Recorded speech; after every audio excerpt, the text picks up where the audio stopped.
Hi all, good evening. This is Saif here, and today we will try to see if in your project you get a nested JSON data, how will you read that nested JSON data from REST API and transform that into a structured format where you can send the data to downstreams for analyzing that. Okay, so that's what the scenario is. So if you see this is a JSON data, which is a nested JSON data. Okay, so this is the entire data which we will be reading from this API, okay, via PySpark. Okay, so I'll just quickly check in this virtual machine whether my internet is giving a response or not. Okay, so let me just quickly ping to google.com. Yeah, my internet is getting a response, so I'll be able to fetch the data. So let's get started while writing the code. Okay, so I'll try to write the code from scratch, and let me start building a new code. So let's go to this Python file, and we will say read, we will say read and write to Hadoop, okay, from using your API. That's what this program name I'm trying to give. Okay, let's get started. So the first thing is, let's import the Spark session class. So from PySpark .sql, let's import Spark session. Okay, I'll try to create a main method from where all my execution will get started. And now I'll try to create a Spark object from my Spark session class with a builder function, and I'll try to pass certain configuration, that is application name. I'll just say read and write. As I said, we are trying to read and write Hadoop, okay, and like something related to API. As of now, I'm trying to use the resources from this machine, okay, hence I'm trying to use all my local resources. As I said in my previous videos, here it gets replaced with your client, okay, so either it would be yarn in client mode or cluster mode. So I'll just try to use get_create method, and that's my Spark object has been created. Let's start reading the URL. Okay, so to read the URL, okay, we need to import one library. Let me import that. Okay, so from URL lib there is a request which will be sent, and we will be receiving a JSON response from that. Okay, so I will say import URL open. So here I will just try to say URL open. It expects a URL, okay, and there are multiple parameters. So let me go, and I'll just quickly copy this URL, okay, and in single quotes I'll try to place that. Once this is done, okay, I'll simply try to read this, and I'll show you, okay, how this data looks like. Okay, so before converting it into a data frame, I'll show you how this string looks like, so that you'll come to know, okay, how we are transforming the data step by step. Okay, so the code is getting executed. It is trying to connect, and if you see, the logs have started running. So it will try to connect to this API, okay, and it will try to receive the data. Let's see how the data looks like. If you see the data, okay, it's in the binary format. If you see B, okay, /n, so there the data is not in the appropriate or readable format. So what we need to do is, okay, we need to decode it, okay, to a UTF-8 format, that is universal transform. So I'll just try to say, okay, UTF-8. I could have written this code directly also, but I wanted to show you how the data looks like. Okay, let me re-execute this code again.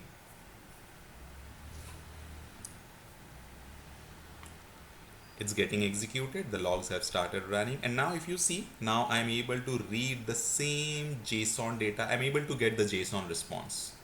Okay, so the same JSON response which I'm trying to hit this API, I'm able to get that as a data. But I don't want that in a string format. I want in a data frame format, right? So we need to convert this to a data frame. Okay, if you hover over this, if you see, it's like, as of now, it's like any type, okay, which is a super type in Scala. Okay, so let's comment this for now, and I will try to create a URL data frame. You can give any name of your choice. So the object which we created, spark.read, and I will try to read because it's a JSON response. Now from the Spark object, I'll try to use Spark context, and I'll use parallelize collection. What I'll try to use, a parallelize, sorry, did I miss it? Yes. So what I will use is parallelize collection. So let me come inside that and parallelize. And in this, I will pass this read URL which I have taken. Okay. So now I will try to see the data from this data frame. Easy, right? Let me just say truncate equals to false, so the data should not get truncated. That's the idea behind that small statement. Okay, so the code is re-executing.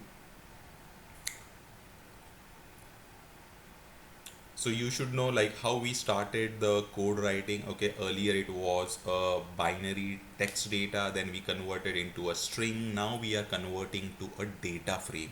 Okay, so you should know how your data is getting transformed, guys. Can you see? Yes, we are able to see that data in a structural format. But here if you see, this is a kind of like array. Okay, if you want to see that, okay, what you can do is I'll just quickly copy this entire data, and there is something called JSON viewer. Okay, if you go to JSON viewer, okay, if I click on this,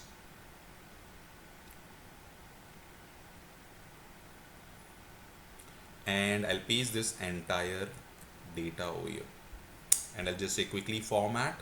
And if I go to viewer, okay, here you'll get to know, if you see the results, okay, this is one column, second, third, fourth, there are 4 columns. But if you see, there is an array over here. If I expand this, okay, I see there are 5 rows. If I go inside this, okay, there is again a user, and again there are multiple columns, which is in the form of dictionary. So if you want to access these columns in Spark, or PySpark to be precise, okay, we follow a parent-child notation. So what I will do, if I want to find out, okay, what is gender? Well, it's a male or female for this row. So I will say results dot user dot gender, and I will get a value as female. Let's say if I want, okay, which city that row belongs to. So I will go under results. I have a user, I have a location, and I have a city, and that's how my result will be shown in the output. I hope you understood how to fetch the data from this nested JSON. Let me start writing that for you. Okay, let me comment this out because that's not needed now. Okay, let's start writing the code. So now what I will try to do is I'll try to explode this data frame. Okay, before that I would have shown like one more thing to you. Okay, let me show you URL data frame dot print schema, because even that is one of the important aspect which you need to understand. Let me rerun this code. So the column which I wanted to show you is nothing but this result. It's an array. So if it's an array, we will not be able to traverse to the child elements directly. So I will need to convert this array column into a struct column. Then only I will be able to traverse from result to user, and user to location, and location to city. So whenever you want to perform a nested JSON, okay, you want to select the data from a nested JSON, and if it's like a hierarchy, okay, you need to have a type of that data to be a struct. That's what I wanted to show. Let me scroll a little up. Okay, can you see, guys, this results column is of array type. That is what I wanted to demonstrate. Now I will convert that into a struct type. Okay, so let's do that. Okay, what I will say is, I will say explode data frame. That's the new data frame name. I'll use my previous data frame. Okay, so that's not the thing. So it should be URL df. Okay, and I'll try to use with column. and the column name is results, which I want to override, but here I will try to explode that so that it converts to that data type. If you see I'm getting a red mark, the reason for that is I need to import that. So from PySpark dot SQL dot functions, okay, I'll import explode, and that's how, if you see, the red mark is gone. I will just be focusing on to show you, okay, how the print schema looks like. Let me show that. So if you see, this is like before and that is after. So let's execute this piece of code. So the code is executing.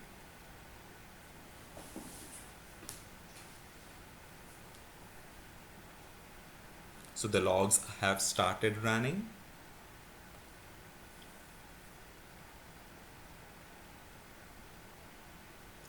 Okay, so let me demonstrate the first one. If you see, this result column is of array type, okay, which is the output of this.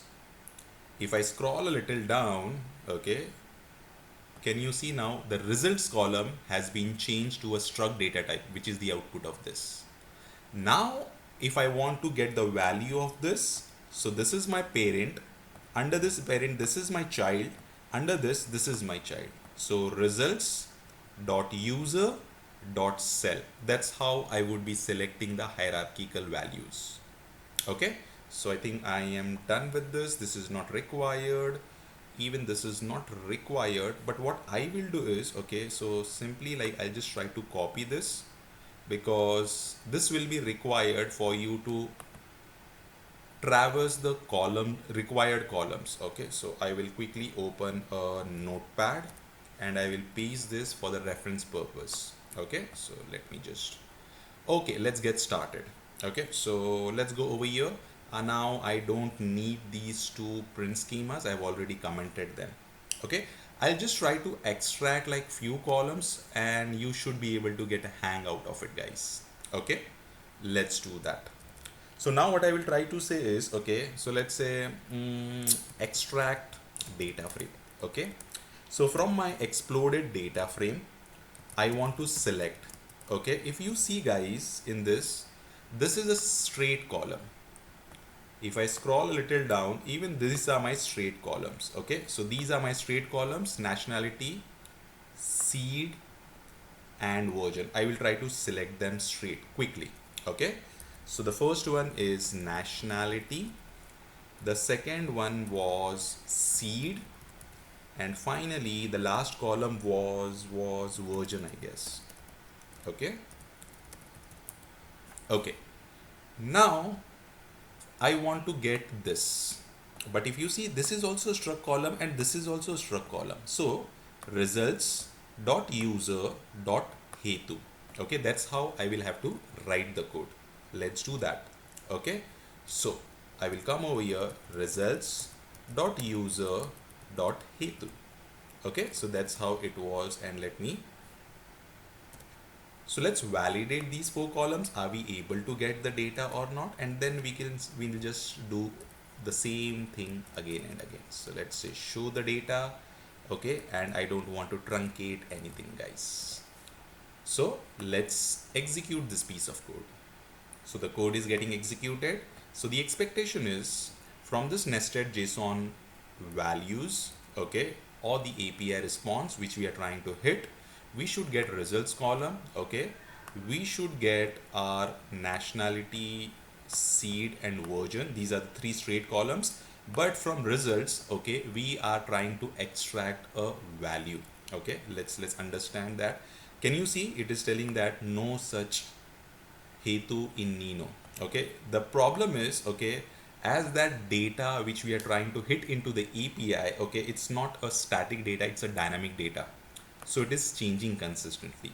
Okay, what I would do is, okay, just to show you, demonstrate this, I'll just change this name, okay, from hetu to cell, because we can see that column name over here. Okay, let me re-execute this code. And the code has started getting executed. You always need to read the errors, guys, and that comes by experience, what mistake you are trying to make, because you are trying to develop the code. Okay, so you know where are you making the mistake, and that's how we learn from the experience. Okay, can you see now, guys? These are my straight columns: nationality, seed, and version. But this cell column I have extracted. Okay, so now if you see, I have DOB, email, and gender. So what I'll do is I'll quickly copy this, Control C. Okay, it would be Control V, it would be Control V, it would be Control V. What are those column names? DOB, gender, DOB, email, and gender. Okay, let me replace that. DOB, email, and gender. Let me re-execute this code, guys, again. So this is how you will traverse slowly and slowly on this nested JSON. How? Parent, subparent, and child. Now if I want to get this city state, I'll show this and I think we are good to go. So results, under that user, under that location, under that city. That's how I will have to traverse. Okay, so the code is getting executed. Let it get executed. Can you see? We are able to fetch the data, guys.